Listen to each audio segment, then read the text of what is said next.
Un sous-marin nucléaire fend les eaux glacées de l'Arctique. Le Kursk est le joyau de la flotte russe. Soudain, une explosion ravage l'avant du submersible, suivie quelques secondes plus tard par une deuxième. Le bateau se remplit d'eau et coule jusqu'au fond de l'océan. Comment une telle catastrophe a-t-elle pu se produire? En théorie, le Kursk ne pouvait pas sombrer. Grâce à la simulation informatique, nous allons vous montrer ce qui a provoqué le naufrage d'un sous-marin nucléaire, pourtant à la pointe de la technologie. Les catastrophes sont rarement le fruit du hasard.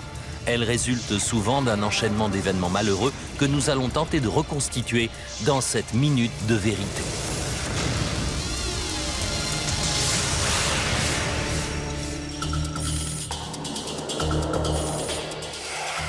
Nord de l'Europe. Russie. 10 août 2000. Les chantiers navals de la presqu'île de Kola sont en pleine effervescence. Ils se préparent pour l'exercice le plus important de la marine russe depuis la chute du communisme. Un exercice qui réunira plus d'une trentaine de bateaux, dont 6 sous-marins, et sera également une démonstration de force de la part d'une nation en proie à de graves difficultés intérieures. La guerre en Tchétchénie s'est intensifiée et des attentats ont secoué la Russie. Dans ce contexte de crise, cet exercice a pour but de restaurer la confiance des membres de la fédération.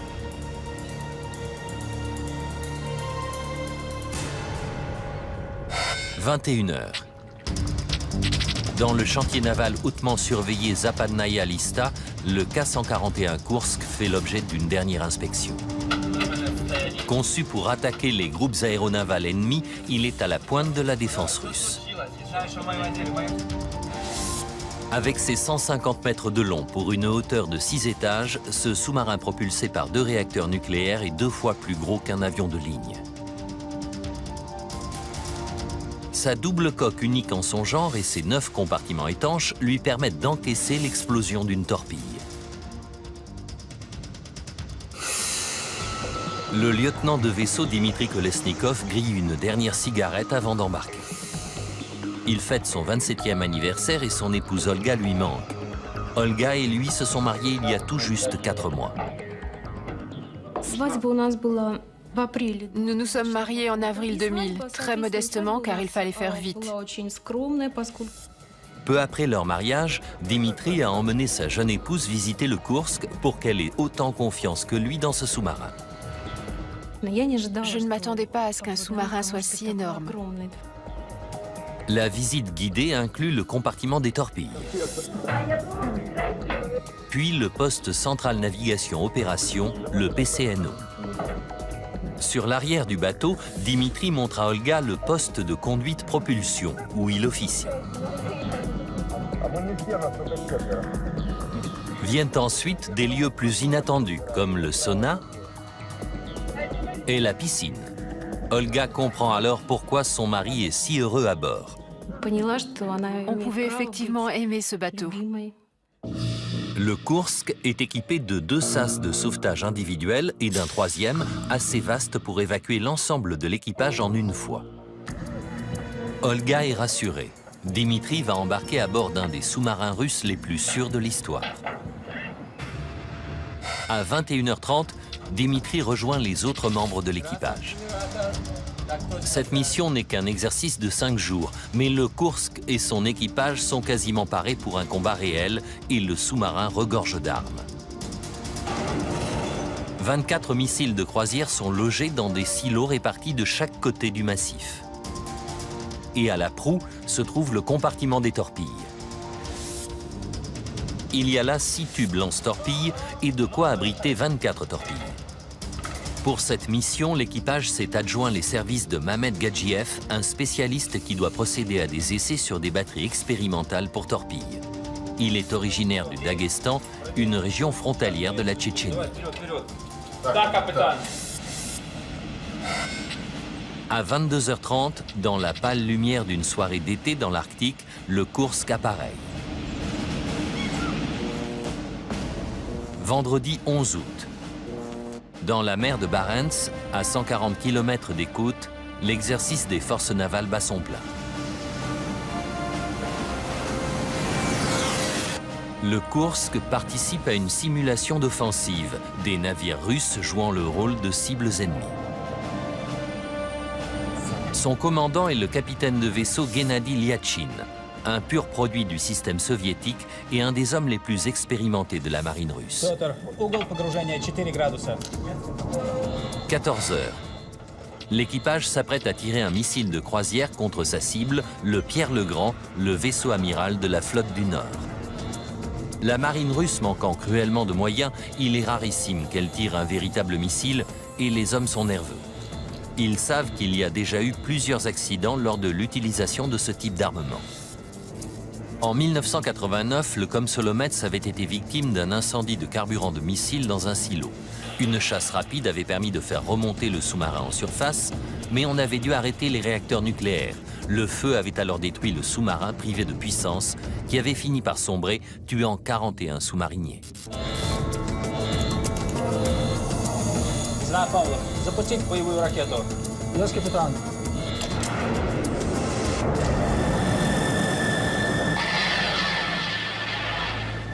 Une fois le tir effectué, le Kursk disparaît à nouveau dans l'océan. Il peut rester embusqué sous les vagues presque indéfiniment grâce à son cœur nucléaire. L'homme qui surveille les réacteurs s'appelle Alexei Mityayev. C'est sa première mission à bord, mais malgré son manque d'expérience, il a parfaitement conscience de l'importance des responsabilités qui pèsent sur ses épaules. À la moindre alerte, il devra s'enfermer dans son compartiment et partager le même sort que les deux réacteurs.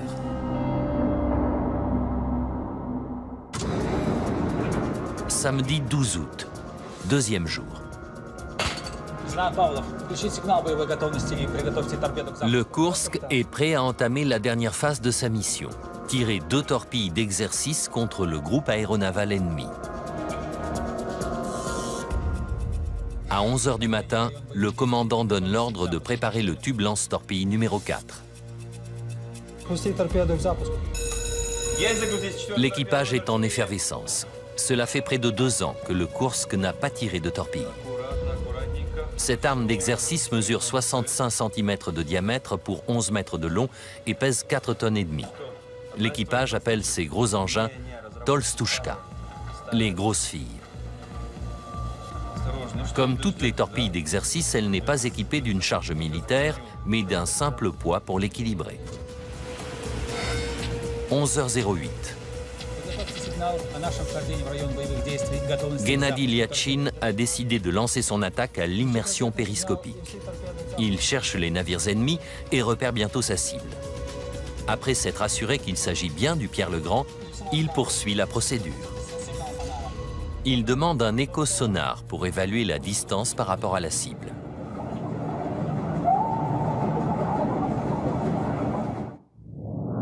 Le groupe aéronaval sera attaqué par 6 submersibles. Le Kursk est en deuxième position. 11h17. Le commandant donne l'ordre de réduire la vitesse à 6 nœuds. L'ordre parvient à l'arrière du submersible où, dans le poste de conduite propulsion, Dimitri Kolesnikov sait qu'une vitesse oscillante ne peut que correspondre au moment du tir d'une torpille. À 11h20, la Tolstushka est installée dans le tube lance-torpille. Lorsque la porte du tube est refermée, un contact électrique s'établit entre la torpille et la console. 11h27 30 secondes. Le commandant jette un dernier coup d'œil dans le périscope. Le Kursk est paré à lancer.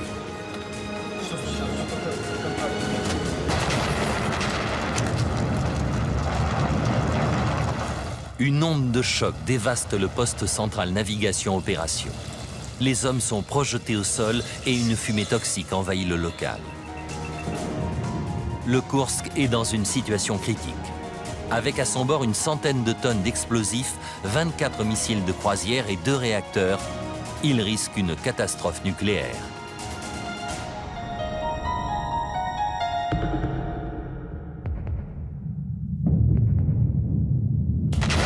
L'explosion survenue dans le compartiment des torpilles s'est répercutée à travers une partie de la structure et elle a été perçue jusqu'à l'arrière du sous-marin.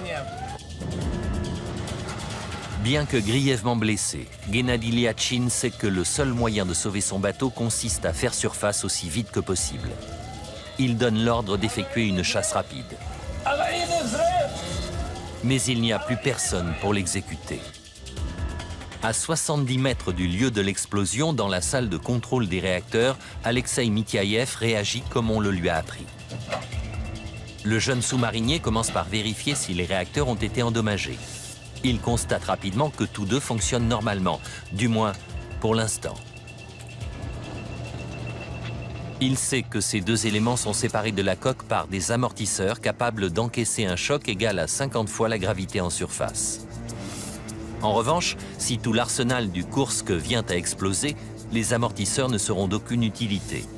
Dans une telle éventualité, le sous-marin deviendrait la plus grosse bombe sale de l'histoire. Alexei s'enferme dans son compartiment. Il tente de joindre le PCNO, mais sans succès. À l'arrière du sous-marin, dans le poste de conduit de propulsion, Dimitri Kolesnikov donne l'ordre de vérifier tous les systèmes. Il sait que l'heure est grave. Pourquoi ne sent-il pas le mouvement ascensionnel de la chasse rapide? Dans la salle de contrôle des réacteurs, Alexei est confronté à un dilemme terrible. Il doit impérativement donner de la puissance pour les manœuvres ordonnées par le commandant, tout en se tenant prêt à arrêter les réacteurs pour éviter un accident nucléaire. Une mauvaise décision de sa part et c'est tout l'équipage qui se retrouvera en danger. Au PCNO, l'air extrêmement chaud regorge de vapeur toxique. Le commandant et la plupart des hommes sont morts. Ne recevant aucune consigne de son supérieur, Alexei s'apprête à arrêter les réacteurs.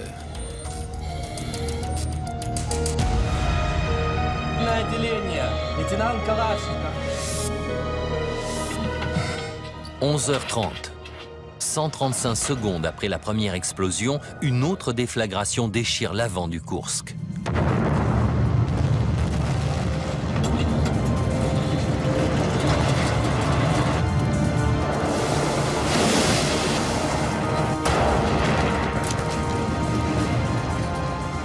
Alexei prend sa décision. Mais n'est-il pas trop tard? Les barres de commande pénètrent dans le cœur des réacteurs, provoquant leur arrêt.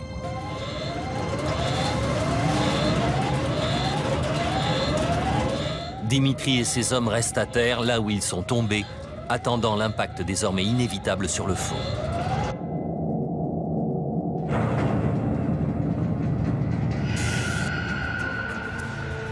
« 20 secondes se sont écoulées depuis la deuxième explosion.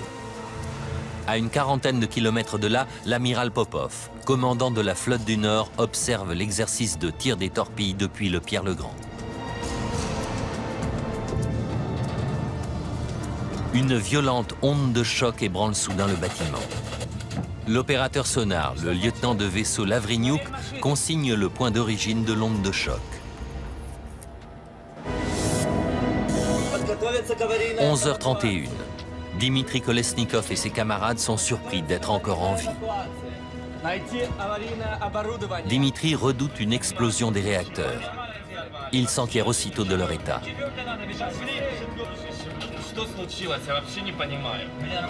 À son plus grand soulagement, il apprend qu'ils ont été arrêtés d'urgence. Tout risque d'accident nucléaire est écarté, mais ces hommes savent qu'ils vont devoir livrer un combat désespéré pour survivre. Du haut de ses 27 ans, Dimitri Kolesnikov prend le commandement du Kursk. Compte tenu de l'ampleur des dégâts, les hommes savent qu'ils ne pourront pas atteindre le sas de sauvetage du massif. Le seul moyen de sortir est le sas arrière du sous-marin.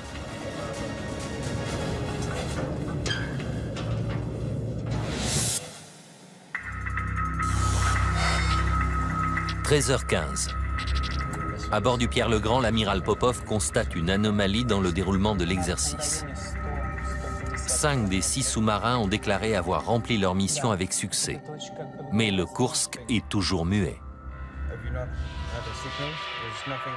Pour l'heure, l'amiral ne voit encore aucune raison de donner l'alerte. Après tout, le Kursk ne peut pas couler.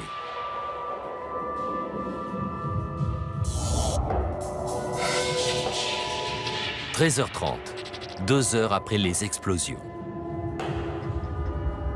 Un sous-marinier frappe régulièrement une conduite selon le code qui doit aider les sauveteurs à localiser leur position.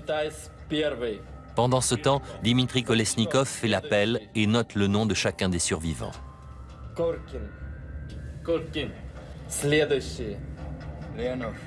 Il consigne ensuite les événements qui ont conduit ces hommes au compartiment 9. 23h30. 12 heures après le drame, la flotte russe se décide enfin à donner l'alerte. Une opération de secours de grande ampleur est mise sur pied et l'équipe de sauvetage de la marine russe est mobilisée.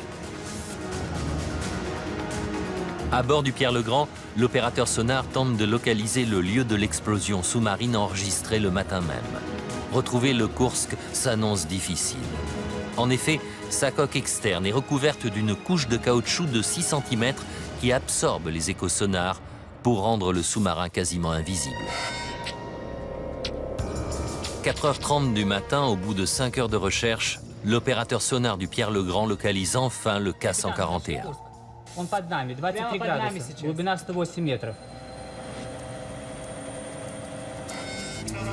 Lundi 14 août. La nouvelle de la catastrophe se répand dans toute la Russie. En fin de journée, j'ai compris qu'un drame avait eu lieu. On se demandait dans quel hôpital on allait le conduire. On a préparé des vêtements chauds, des médicaments. Tout le monde voulait donner un coup de main. En apprenant la nouvelle, le père de Dimitri, dans la marine depuis 40 ans, exhorte tout le monde à la prudence. Je savais dès le départ que les chances de survie étaient minimes. Le plus important était d'acheminer le matériel. La Russie dispose de 2 sous-marins de surveillance sophistiqués susceptibles de fournir un soutien à l'équipe de sauvetage, mais ils sont indisponibles. Ils ont été loués pour participer à une expédition sur l'épave du Titanic à 5500 km de là. L'opération sera donc effectuée par les 3 submersibles restants. Hélas, n'ayant guère été entretenus, ils sont en piètre état et leur équipage manque d'entraînement. Ils tentent malgré tout de s'accoler au Kursk. Mais aucun d'eux ne parvient à s'arrimer de manière étanche au sas. Et la tentative se solde par un échec. Le monde entier suit désormais les opérations de sauvetage. Sous la pression internationale, les Russes demandent à une équipe britannico-norvégienne d'organiser une mission de secours. À 7h45, le matin du lundi 21 août, 9 jours après le naufrage, des plongeurs parviennent enfin à ouvrir le sas de sauvetage. À l'autre bout de ce combi de 2 mètres de long se trouve l'accès au compartiment 9. Se pourrait-il que des marins soient encore en vie, ayant pu trouver une poche d'air à l'arrière du sous-marin? C'est la question qui tenaille les premiers plongeurs arrivés sur les lieux. Au moment où ils actionnent les coutilles supérieures du sas, le monde entier retient son souffle. Mais lorsqu'ils ouvrent les coutilles inférieures, ils constatent que l'intérieur du sous-marin est inondé. Les 118 sous-mariniers qui étaient à bord ont péri.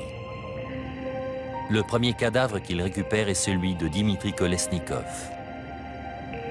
Dans sa poche, on trouvera une feuille de papier sur laquelle figure la liste des 23 hommes qui avaient survécu à l'explosion avant de périr noyés, ainsi que les adieux de Dimitri à son épouse. Ma petite Olga, il fait trop sombre pour écrire, mais je vais essayer.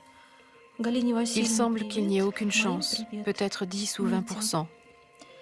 J'espère au moins que quelqu'un lira ces lignes. Amitié à tous. Ne désespérez pas, Kolesnikov. Comment le Kursk, réputé insubmersible, a-t-il pu subir une telle avarie? Pourquoi le sous-marin n'a-t-il pas eu le temps de faire surface? Et pourquoi n'y a-t-il eu aucun survivant?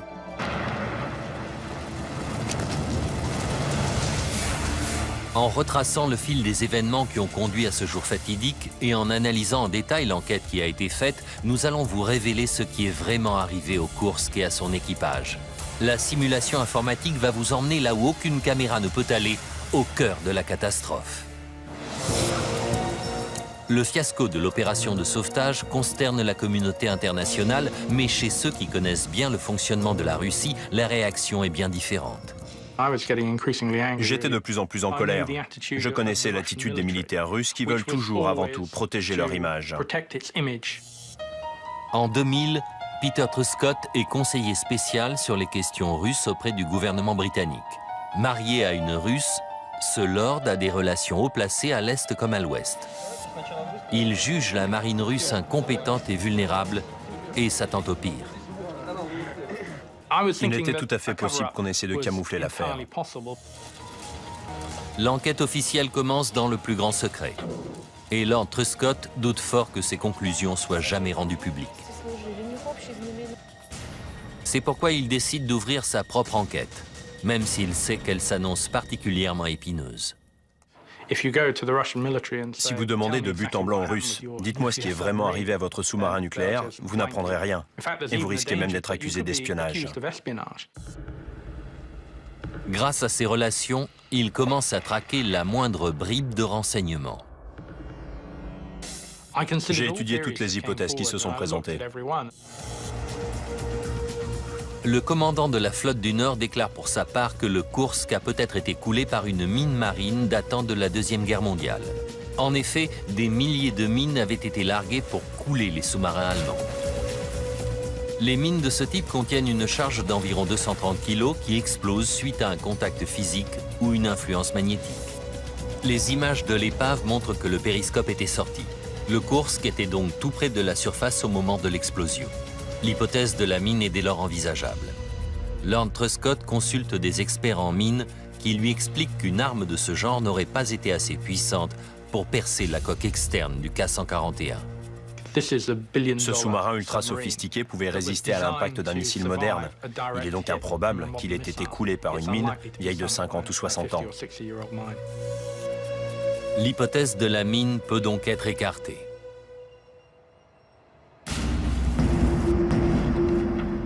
Deux jours après le drame, Lord Truscott voit surgir une autre hypothèse, l'acte terroriste. D'après une agence de presse tchétchène, un membre de l'équipage aurait fait sauter le Kursk en soutien aux combattants musulmans de Tchétchénie. Des soldats russes se faisaient tuer en Tchétchénie. On parlait du terrorisme tchétchène. Alors quand le Kursk a coulé, les gens se sont demandé s'il pouvait s'agir d'un attentat. Qui avait accès à l'avant du sous-marin? Et qui aurait pu avoir des raisons d'y dissimuler une bombe? Il y avait à bord deux hommes venant de territoires musulmans et l'un d'eux avait accès au compartiment des torpilles. L'attention se concentre alors sur Mehmet Gadjiev. Peter Truscott découvre qu'il s'était porté volontaire pour étudier les batteries des torpilles, ce qui lui permettait d'être tout à l'avant du sous-marin. A-t-il commis un attentat suicide? Le Britannique se renseigne sur le jeune homme. Ces hommes travaillaient avec des armes particulièrement secrètes. En me renseignant sur le passé de Mehmet Gadjiev, j'ai découvert que c'était un sous-marinier efficace et fidèle. Il n'y avait donc aucune raison de croire qu'il s'agissait d'une opération terroriste planifiée. Il semble évident que la présence du jeune homme à bord a été utilisée à des fins de propagande. L'hypothèse du terrorisme est donc à son tour rejetée. Le mystère reste entier. La marine russe avance alors une nouvelle théorie. Il s'agirait d'une collision avec un sous-marin étranger. Les Russes savent que la flotte du Nord n'était pas seule en mer de Barents au moment du naufrage. Au moins 2 sous-marins de l'OTAN espionnaient l'exercice. Peter Truscott découvre que ce jeu du chat et de la souris se solde régulièrement par des collisions sous-marines. La marine russe a ainsi répertorié 25 accidents depuis 1967. Ses contacts apprennent à Lord Truscott que la Royal Navy britannique pense que le Kursk a bien été victime d'une collision de ce genre. L'hypothèse numéro 1, c'était que le Kursk avait percuté un sous-marin américain écoulé. Mais aucune preuve ne vient étayer cette version des faits. C'est alors que la marine russe diffuse une photo satellite du sous-marin américain USS Memphis, hacké dans un chantier naval militaire de Norvège, 7 jours après le naufrage du Kursk. Pour les Russes, c'est la preuve que le Memphis a été endommagé suite à la collision. Les Américains opposent un démenti formel. Aucun bateau américain n'est impliqué. La marine russe ne cache pas son scepticisme. Lors d'une conférence de presse, les militaires projettent des images montrant ce qui ressemble à une entaille béante sur le flanc du Kursk. Pour eux, c'est la preuve d'une collision. Et si le Memphis n'est pas en cause, c'est qu'il s'agit d'un autre sous-marin, peut-être britannique. Le K-141 se transforme alors en patate chaude politique et le ministre britannique de la Défense se sent contraint d'envisager l'éventualité d'une collision. Si des sous-marins de l'OTAN sont responsables, toute la lumière doit être faite. En attendant, les Russes s'en tiennent à la thèse de l'accident. Alors que le ministère de la Défense britannique poursuit son enquête, un observatoire sismologique norvégien annonce avoir enregistré un événement sismique inhabituel en mer de Barents, à peu près au moment de la disparition du Kursk.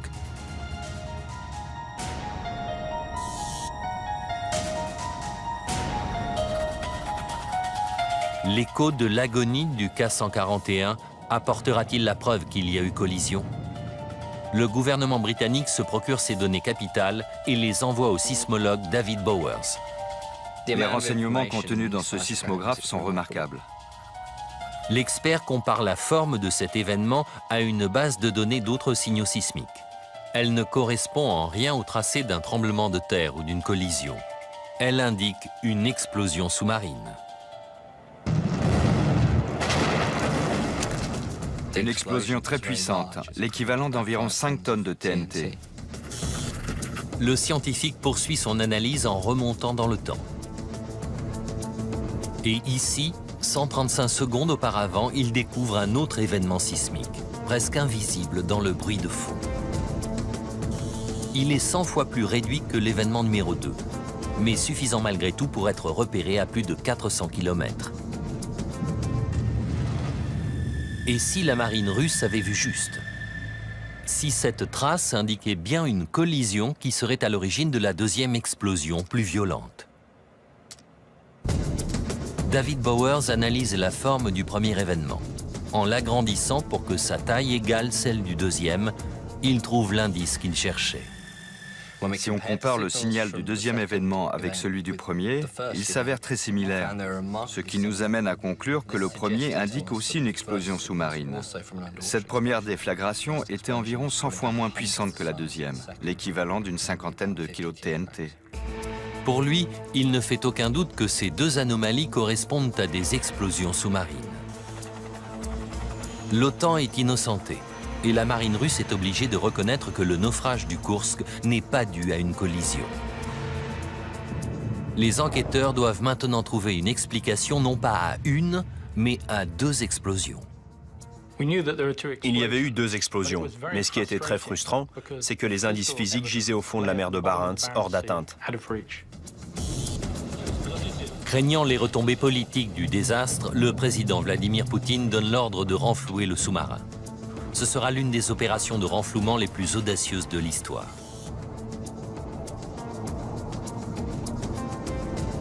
Reste à savoir si elle permettra aux enquêteurs de progresser. Le président russe réunit un budget de plus de 100 millions d'euros pour l'opération, plus que le budget global annuel de l'ensemble de la flotte du Nord. Mais peut-on déplacer le Kursk sans risque? Ces 2 réacteurs nucléaires se sont trouvés à quelques mètres d'une explosion de forte puissance. Ont-ils été endommagés? Les mesures indiquent un niveau normal de radioactivité. Mais pour plus de sécurité, les enquêteurs décident de faire autopsier certains corps. Les plongeurs remontent les cadavres trouvés juste à côté du compartiment chaufferie nucléaire. On découvrira que ces marins ont subi de graves lésions osseuses qui ne peuvent que résulter d'un choc violent, correspondant à environ 50 fois la gravité. Lord Truscott comprend qu'il s'agit d'une découverte cruciale car elle signifie que les réacteurs ont encaissé le même impact. C'était terrifiant. On était à la limite de la résistance de ce matériel. Les amortisseurs des réacteurs ont été conçus pour supporter à peine plus de 50 G. Et il s'en est fallu de peu que la deuxième déflagration dépasse cette limite. On a donc frôlé la catastrophe nucléaire. L'analyse confirme cependant que les réacteurs sont stables. Craignant que le compartiment des torpilles ne résiste pas au renflouement, les plongeurs le découpent du reste du sous-marin. L'épave est ensuite lentement remontée.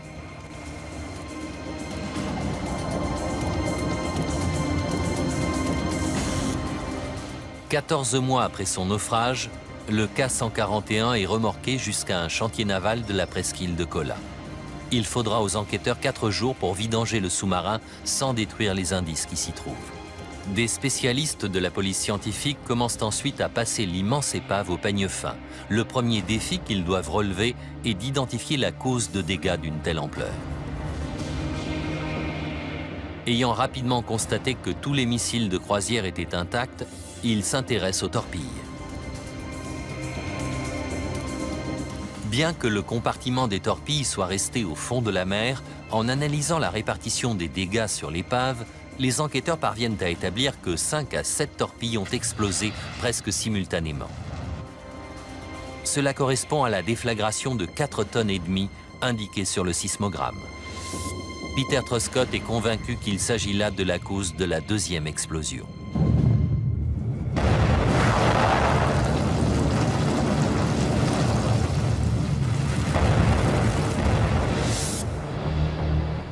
Mais pourquoi cette détonation a-t-elle eu lieu? L'amas de métal tordu et calciné doit receler des indices. Les analyses de la police scientifique révèlent que l'avant du bateau a été carbonisé, ravagé par un incendie qui a atteint la température inimaginable de 2000 degrés. La température régnant à l'intérieur d'un haut fourneau. Un examen plus approfondi permet de conclure que le feu s'est déclaré avant l'explosion des torpilles. Les données du sismographe ont vraisemblablement déjà désigné la source probable de cet incendie. La première explosion, celle de faible puissance. Quelle est la cause de cette première déflagration? Voilà désormais la grande question. L'avant du Kursk étant au fond de l'eau, Peter Truscott doute fort qu'on mette jamais la main sur les indices susceptibles d'apporter des réponses. Comment lever un coin du voile sur cette affaire quand le compartiment des torpilles était en miettes au fond de la mer? L'enquête était mal partie. Lord Truscott contacte un spécialiste, Igor Kurdin. Cet ancien commandant de sous-marin connaît très bien le Kursk. Il pense immédiatement à un élément qui aurait pu déclencher la première explosion. Il pourrait s'agir d'un des moteurs électriques de secours du Kursk. On a pensé que la première explosion venait d'un de ces moteurs. Ils explosent assez souvent sur les sous-marins. C'est une explosion d'hydrogène et malheureusement ça arrive. Une centaine de ces moteurs se trouvent au niveau le plus bas du compartiment 1 sous la salle des torpilles. Pesant 1 tonne pièce, ils fournissent la puissance nécessaire en cas d'arrêt du réacteur et fonctionnent comme des batteries de voiture. En se rechargeant, ils dégagent de l'hydrogène et en cas de fuite, il y a un risque d'explosion. Ces moteurs de secours représentent donc une menace potentielle à bord de tous les sous-marins. C'est alors que se produit un nouveau développement, une découverte spectaculaire qui oriente l'enquête dans une nouvelle direction. Un fragment de coque provenant d'une section proche de la porte du tube lance-torpille numéro 4 est retrouvé à une 50aine de mètres à l'arrière de l'endroit où gisait l'épave. Le fait que ce fragment ait été trouvé si loin du reste signifie que c'est le tout premier élément à avoir été éjecté. Et son emplacement original sur le K-141 indique l'endroit exact de la déflagration. C'était un indice capital, car il prouvait que la torpille du tube 4 avait été la première à détonner. Il ne restait plus qu'à savoir quelle partie de l'arme avait explosé. Truscott pense tout de suite à la charge militaire, mais il apprend que le Kursk devait tirer une torpille d'exercice, un engin dépourvu de charge. Il faut donc chercher ailleurs. Une fois tirées, les torpilles peuvent parcourir plusieurs kilomètres avant d'atteindre leur cible. Cela signifie que leur système de propulsion contient souvent plus d'énergie que la charge militaire elle-même.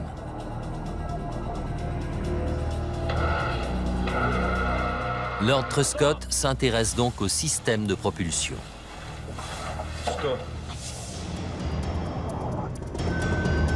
La turbine qui permet à la torpille d'avancer est alimentée par la combustion de kérosène.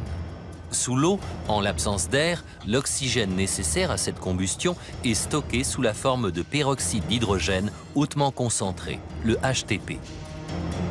Sur le papier, ce système de propulsion est efficace et sans risque, mais des experts expliquent à Peter Truscott que le HTP a des propriétés dangereuses. Lorsque certains métaux ou simplement de la rouille entrent en contact avec du HTP, ils font office de catalyseur. Le peroxyde d'hydrogène se décompose alors en un mélange d'oxygène et de vapeur, dégageant au cours de cette réaction énormément de chaleur et une soudaine dilatation des gaz. Dans une torpille, cela peut faire des ravages. J'ai été sidéré de découvrir que des torpilles à HTP étaient très dangereuses, surtout quand on les manipulait mal. Lord Truscott apprend que ce matériel a déjà provoqué plusieurs accidents. Le plus grave s'est produit en 1955, à bord du sous-marin britannique HMS Sidon. Une torpille à HTP a explosé lors de son chargement dans le tube, entraînant la mort de 13 hommes. La leçon tirée de cet accident a été que les marines devaient abandonner ce type de matériel. Tout le monde l'a compris, sauf l'Union soviétique. Le Kursk n'est-il qu'un sous-marin de plus à avoir été victime de cette bombe chimique à retardement? C'est en tout cas sur cette hypothèse que se penche à présent Igor Kourdin.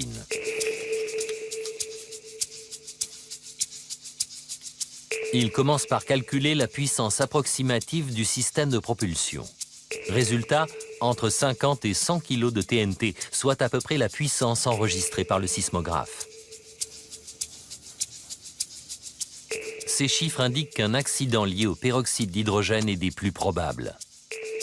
Mais Igor Kourdin sait que toutes ces armes sont munies de systèmes de sécurité dont le but est d'empêcher un excès de pressurisation intérieure. Ces systèmes ont-ils été endommagés? Grâce à ces relations, Igor Kourdin obtient le carnet d'entretien des torpilles d'exercice du Kursk et ce qu'il découvre le sidère. Ces torpilles provenaient d'un lot de 10 fabriqués en 1990. 6 avaient été aussitôt refusés car présentant des soudures défectueuses. Mais les soudures sur les armes d'exercice n'avaient jamais été vérifiées. On estimait que la chose n'était pas nécessaire puisque les torpilles n'étaient pas équipées de charge militaire. Igor Kourdin en conclut qu'une soudure mal faite a vraisemblablement conduit à une fuite de HTP sur une torpille d'exercice. Mais encore faut-il en apporter la preuve.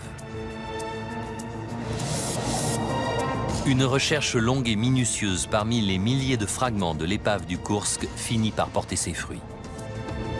Certains morceaux de torpilles et de tubes présentent des distorsions et des dégâts dus à la chaleur. La torpille aurait apparemment explosé suite à une fuite apparue à mi-longueur, juste au niveau d'une soudure.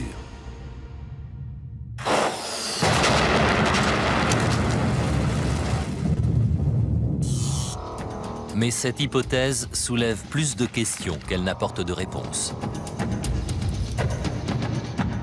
On sait que les tubes lance-torpilles sont munis de systèmes de sécurité. Leur porte intérieure est 3 fois plus résistante que leur porte extérieure. En cas d'explosion à l'intérieur du tube, la déflagration est ainsi canalisée vers l'océan et non vers l'intérieur du sous-marin. Autre problème, la puissance limitée de l'explosion du HTP n'aurait pas pu traverser la cloison séparant le compartiment des torpilles du PCNO, le poste central navigation opération. C'était incompréhensible. La puissance de la première onde de choc avait fait perdre conscience à tout le personnel du compartiment 2.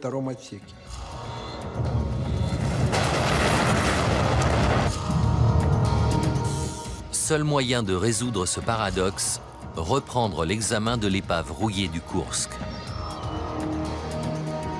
Les spécialistes de la police scientifique finissent par retrouver la porte intérieure du tube lance-torpille encastré dans la première cloison, 12 mètres en arrière de son emplacement d'origine. Son analyse montre que si la porte était bien fermée au moment de l'explosion, elle n'était pas complètement verrouillée, ce qui a nui à sa résistance. Fort de sa longue expérience, Igor Kordin croit savoir pourquoi cette porte n'était pas verrouillée. La connexion électrique entre la torpille et la porte du tube a tendance à accumuler de la poussière. L'équipage est donc généralement obligé d'ouvrir la porte du tube plusieurs fois pour nettoyer cette connexion avant de pouvoir terminer la procédure de vérification des systèmes. Pour Igor Kordin, c'est simplement la malchance qui a fait que la porte était mal fermée au moment où la réaction chimique a fait exploser la torpille. Cette théorie laisse encore aux enquêteurs un problème de taille à résoudre. Comment une explosion d'une puissance aussi faible a-t-elle réussi à détruire le PCNO? Il était clair que le peroxyde d'hydrogène était la cause de la première explosion. Mais pourquoi avait-elle été suffisamment puissante pour détruire le PCNO et empêcher le Kursk de remonter? Déclencher la manœuvre de chasse rapide ne prend que quelques secondes, mais cette procédure d'urgence élémentaire n'a pas été lancée. Pourquoi? La réponse à cette interrogation sèmera le trouble dans toute la flotte russe et apportera une lumière nouvelle sur le sort tragique de Dimitri Kolesnikov et de ses 22 camarades.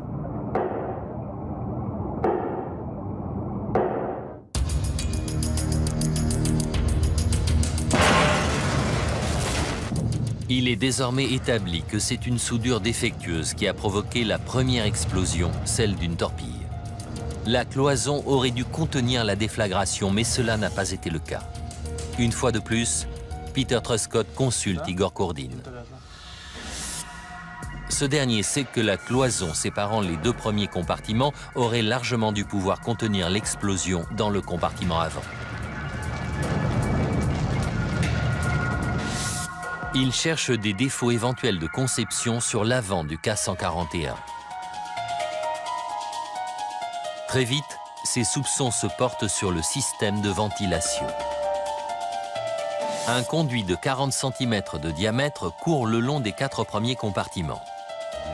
Il traverse donc plusieurs cloisons renforcées alors qu'il est lui-même fabriqué dans un alliage de faible résistance. C'est un conduit de ventilation traditionnel, comme celui d'une maison ou d'un bureau. Et lors de l'explosion, il a aussitôt éclaté. C'est à travers ce conduit que l'onde de choc de la première explosion s'est propagée jusqu'au PCNO. Et la pièce s'est retrouvée en proie au feu et aux fumées toxiques. Avant même d'avoir le temps d'appuyer sur le bouton d'alarme, ils ont été terrassés par le feu et par la fumée.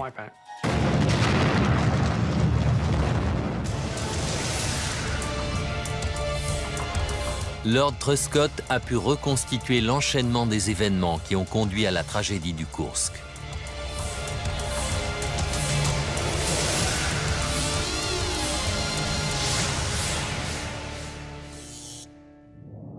« 12 août 2000. H-5 minutes et 30 secondes. Le Kursk se prépare à tirer une torpille d'exercice contre le Pierre-le-Grand. Tandis que le sous-marin manœuvre, à l'avant, le peroxyde d'hydrogène d'une torpille fuit dans le tube lance-torpille et une flaque se forme. L'équipage ouvre la porte du tube pour nettoyer la connexion électrique. H-135 secondes. Le liquide entre en contact avec un point de rouille et le gaz qui s'en échappe se dilate instantanément. Ce pic de pression fait exploser l'enveloppe de la torpille, éventrant le réservoir de kérosène. La vapeur brûlante enflamme le combustible qui consume l'oxygène libéré par la réaction chimique. Une boule de feu ravage le compartiment des torpilles, tuant tous les hommes présents. Les flammes s'engouffrent dans le conduit de ventilation et atteignent le PCNO. De l'eau de mer s'infiltrant par le tube lance-torpille, le Kursk commence à plonger. 21 torpilles sont dangereusement chauffées par un incendie alimenté par 500 litres de carburant. Lorsque la température intérieure des charges militaires atteindra 400 degrés, ces dernières exploseront à leur tour. 11h30 et 15 secondes. C'est le drame. En moins d'un cinquième de seconde, 5 à 7 torpilles explosent. La déflagration traverse les cloisons étanches du Kursk et se propage vers les réacteurs nucléaires. Les amortisseurs encaissent la déflagration de 50 G et les cloisons stoppent l'onde de choc. Les barres de commande s'enfoncent dans le cœur des deux réacteurs, provoquant leur arrêt. Pendant ce temps, à l'avant, la coque est soumise à une contrainte qui dépasse largement ses limites. Malgré ses 5 cm d'épaisseur, le tube lance-torpille en acier explose. L'eau s'engouffre alors à l'intérieur du sous-marin. Quelques minutes après la première explosion, le joyau de la flotte du Nord n'est plus qu'une épave au fond de la mer de Barents. Le Kursk devient le tombeau de ses 118 sous-mariniers. Une fois tous les cadavres remontés, les médecins légistes concluront que pour la plupart d'entre eux, la mort a été rapide. Mais 23 hommes à l'arrière du Kursk s'accrocheront à la vie pendant près de 8 heures.